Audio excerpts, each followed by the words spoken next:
multiple girls were sexually assaulted on school buses in a southwest Missouri school district. And it's a cold one across the area again, but colder temperatures are on the way. We're going to break down your full forecast coming up. And we take you to El Paso, Texas, where more than 2,000 migrants a day are arriving to be processed. The 4 states' most watched news starts now. The Aurora, Missouri School District is slammed with 2 separate lawsuits, both involving girls attending an early childhood center and riding a school bus to get there. This is KOAM News at noon. I'm Tanya Bach. Topping our first 7 minutes, 2 cases involving 5- and 6-year-old girls and alleged sexual assaults by teenage boys. In the first case, court documents show between October and December of 2019, a 5-year-old girl says she was targeted by a teenage boy at least 6 times. The 5-year-old asked her school bus driver if she could sit next to him to stop the assaults, and the bus driver said no. After the student told her mom what happened, the family reached out to the principal of the school, but according to the girl's lawyers, nothing ever came of it. The second separate case starts a year earlier in October of 2018. And that's when documents show a 6-year-old girl says she was sexually assaulted by a teenager. Both lawsuits go after the students, the districts, the bus drivers, as well as the parents of the teen boys. Both victims are represented by the same law firm out of Joplin. The firm says it's looking for policy changes. The families involved want children going to school to be safe. Well, we're in the season of giving, and KOAM's Jalen Banks explains how one Kansas elementary school is giving back to a local animal shelter. Every year, Bartlett Elementary does a gift exchange. And instead of giving gifts to each other this year, they decided to give to a charity. And this time around, they decided to donate to Pal's Animal Shelter in Parsons, Kansas. My class, I think the spirit of Christmas was with them because their excitement for giving was just amazing. And they came in, they're a sweet group of kids. They brought things in and they were so happy to just give. Harity says the deciding factor on the shelter was a class vote. We had a secret ballot and they voted, and this is the one that won by a landslide. And so I really think a lot of connections my kids have either had relatives adopt from here, I've adopted from here, or they've adopted from here, and I think they just had that recognition with the shelter. Angela Gutton, the shelter manager, shares the importance of the donations. Intake is crazy this year. It is the worst I've ever seen, and I've been here almost 12 years now, and it's very much needed. We strictly are donations, run off of donations pretty much for our food, for everything. We're not funded by anything, so we get a few grants, but yeah, every little bit helps a lot. Round it up, what do you tell them? Thank you guys. In Parsons, Kansas, Jalen Banks, KOAM News. Gatton emphasizes that if you're adopting a pet, remember, it's a lifelong commitment. Well, if you have a furry friend, you want to make sure he's staying extra warm right now. Chris Warner joins us with the first look at the forecast. Yeah, it's been pretty cold across the area, a little bit below average for this time of year, but colder than what we've seen. We've been really kind of spoiled over the last few weeks with how warm it's been.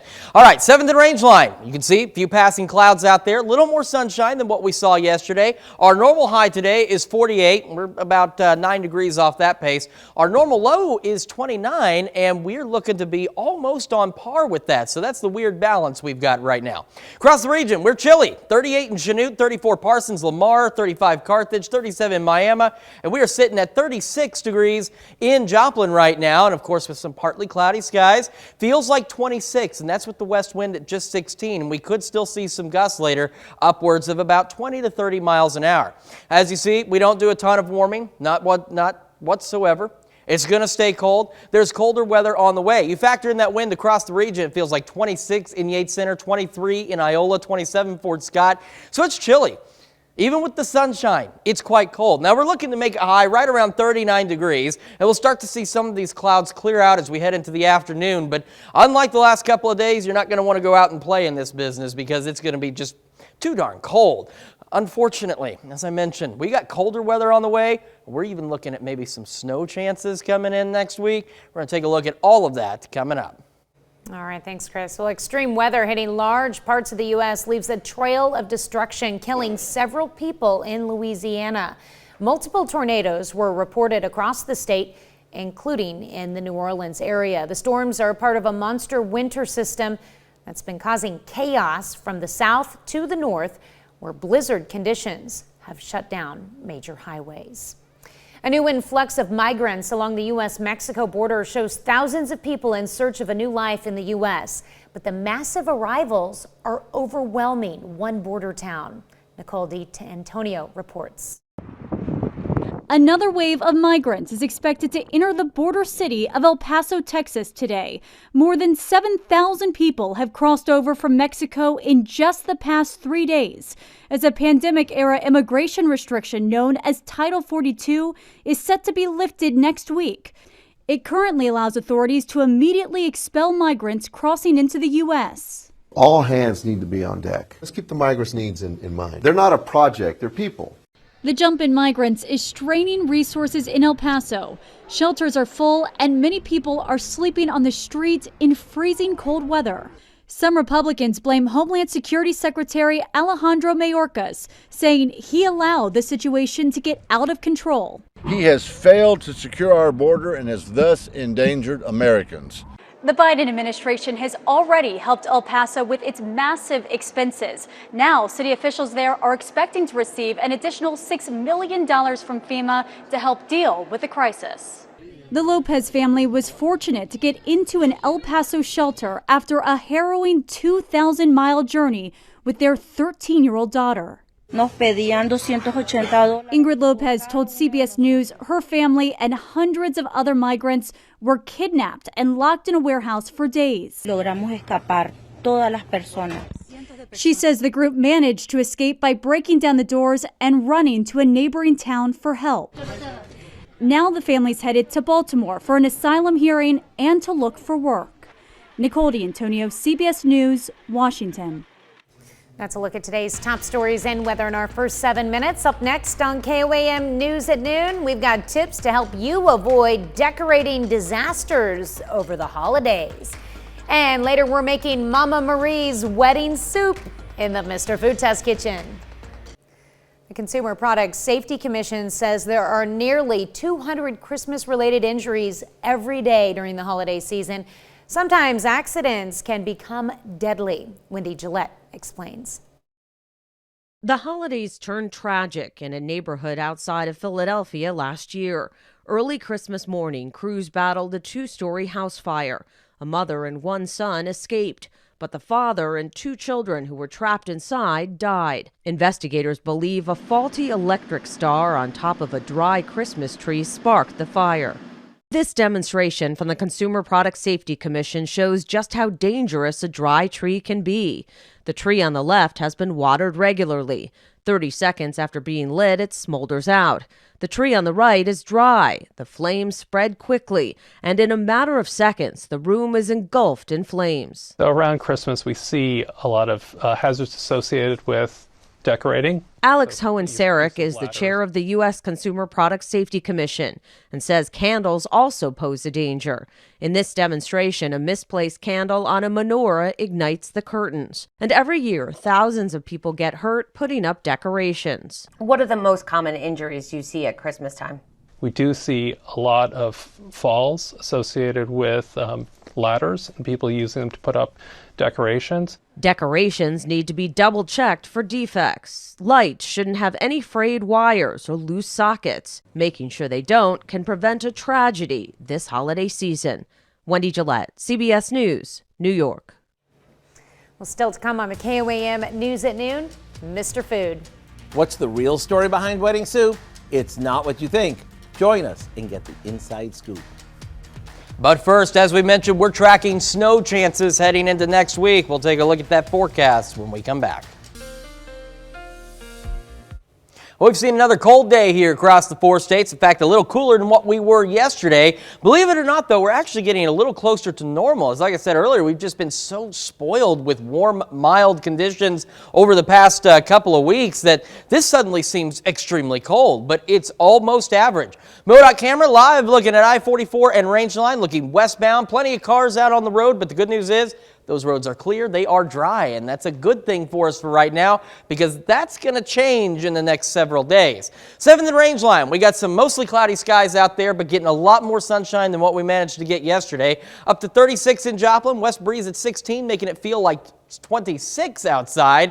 And yeah, it's cold. We don't need to, I don't need to be up here to tell you how cold it is. You can just walk out your door. But if you'd like to stay warm, you can stay in your seat and just trust me that it is cold outside. 35 Iola, 34 Pittsburgh, Lamar, Nevada, 35 in Carthage, 37 Miami, and in Grove as well. And you factor in that breeze without any gusts, makes it feel like 23 in Iola, 26 Pittsburgh, 26 in Commerce, feels like 25 in Carthage, 24 in Lamar, so it is a little bit nippy outside. 39 is our expected high today with a little more sunshine than what we had previously seen yesterday. And as we head into tonight, we're looking at the same situation, just without the sunshine. It'll be moonshine. Not that kind of moonshine. You know what I'm talking about. We're looking at mostly clear to partly cloudy skies. Everybody in here thinks that's hilarious. Every last person here thinks that. It's not that. Okay, everybody thinks that's funny. You know what? I'm talking about moonlight, all right? Moonlight. We got plenty of moonlight tonight, mostly clear skies, 27 for our low tonight. So here's where things get interesting, is on the future track, because down the road, things change. Now, for the next few days, we're going to stay all right. We're going to get cold. We're going to be, December-like around the area, but we're going to stay dry. It's as we head into next week and into Monday that all of a sudden this guy lights up. And we've got snow. We've got a wintry mix. We've got some rain showers out there. This is Monday by 3 o'clock. You can see this here. And this isn't the only opportunity for snow. As we head into Tuesday morning, a little bit more snow out there. That kind of tapers off. These temperatures, they are not fake. They are real. We are expecting it to get very cold with an Arctic cold front that's going to come in. So we've got two things to go over here. 37 tomorrow, 36 Saturday. Not bad. Back to almost normal for a high here on Sunday at 42. Wintry mix Monday, 38. 30 on Tuesday with some potential snow as well. Dropping down to 25 and 18 those two nights. Computer models have put our possible snow totals next week with Monday and Tuesday anywhere from a quarter inch upwards of 4 inches. As we get closer, as we go through Friday and into the weekend, we get more refined amounts, and Sam will have all of the latest on this snowfall in the Sunday night forecast, so make sure you pay attention. Then we get into the end of the week. Wednesday's not so bad. Thursday, Friday, more snow chances, 33. This is where that Arctic front comes in. Down to 8 Thursday night. Friday, 14 degrees. That's not a typo. 14 degrees, down to 4 Friday night with those additional snow chances. And then Saturday, Christmas Eve day, well, that's going to cost the station a few extra bucks. Just drop the clicker. That's what that sound was. Don't panic. 15 degrees, though, on Saturday. This whole noon weather, man, has just been all over the place. I think it's because I'm preparing for hibernation mode with these temperatures and with this snowfall potential. So here's the other side of it, though. As we look at the snow chances Thursday and Friday, it gets very cold. It gets unpleasantly cold. But if we do see that snow Thursday and Friday, it's not going to warm up before Christmas. We're looking at temperatures in the teens on Christmas Day. So we could actually have a white Christmas. It may not necessarily snow on Christmas, but if we get that snow Thursday, Friday, it's going to stick around through Christmas Day for sure. If we do have that snow on the ground, is it easier or harder to track moonshine? It's a lot easier, honestly, because once the clouds clear out, the snow becomes very bright with that moonshine. Yeah, okay? Moon shines brightly on the snow. See, thank you. The moon shines very brightly at night when it's full, and on the snow, it becomes very bright at night. We just have to give you a hard time, Chris. You all know what I meant. We were talking about moonlight, not moonlighting either. Moving along. Yeah, maybe we should. I'm going to go home. All right, time to hibernate. Thanks, Chris. We take this time to honor today's 4-state hero, William Husky, Staff Sergeant Husky in the U.S. Army. The Carl Junction native Joined Company C 104th Medical Battalion in 1944. He served in northern France, Rhineland, Normandy, and throughout Central Europe. Husky earned 4 Bronze Stars, the Bronze Service Arrowhead, and the World War II Victory Medal. To Staff Sergeant William Husky, we thank you, our 4-state hero. Today, I want to set the record straight on Italian wedding soup. It has nothing to do with a wedding. Shocking, I know. It's actually called wedding soup because of how well the flavors come together. Between the little meatballs, Italian greens, and the rich broth, it's the perfect marriage of flavors and textures. And since this classic dish is so popular during the holidays, we figured it was the ideal time to share our updated version that's made in a slow cooker. We begin by combining chicken broth with a package of frozen cocktail meatballs. This is a whole lot easier than making them from scratch. Now we cover our slow cooker and we set it to low so the meatballs can simmer in the broth. After a bit, we stir in some beaten eggs. You'll notice that the eggs create thin strands of yummy goodness. Next, we stir in some hearty Italian greens like escarole and a good amount of grated Parmesan cheese. See, I told you it was easy. The longer you let it simmer, the richer the flavor becomes. Serve bowls of this warm-me-up soup for the holidays or all winter long. Either way, you can't miss.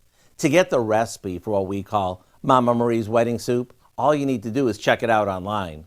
I'm Howard in the Mr. Food Test Kitchen, where today we found a blissfully cozy way for you to say, ooh, it's so good. I feel like soup today, too. You can find this recipe along with a lot more good food from the Mr. Food Test Kitchen online. Just go to our website at KOAMnewsnow.com. Here's a look at our 4-state market prices.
We are going to be cold for the next few days, a little warmer on Sunday, close to normal. Then we're watching snow chances as we head into Monday and Tuesday. We get dry for Wednesday, as in out of the snow. And as we head into next week, 33 Thursday, 14 Friday, snow chances both day. And by Christmas Eve day, we're looking at a high of only 15 degrees.